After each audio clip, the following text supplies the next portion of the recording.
देखी रहे लोग के बीच एगो गाड़ी सुनावे जा रहल बने, कैसन लागता ओकरा के सुनब जा।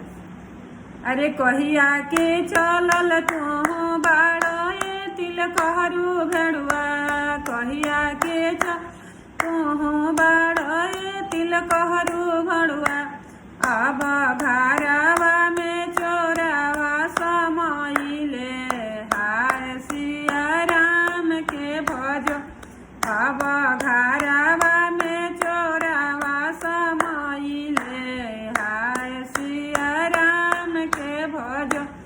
अन धन चोरावा हो कुछु न ले गईले हो, अन से धन चोरावा कुछु न ले गईले हो, ओ तोहरा बहिनी के लेके पड़इले, हाय सिया राम के भजो, तोहरा बहिनी के लेके पड़इले, हाय सिया राम के भजो।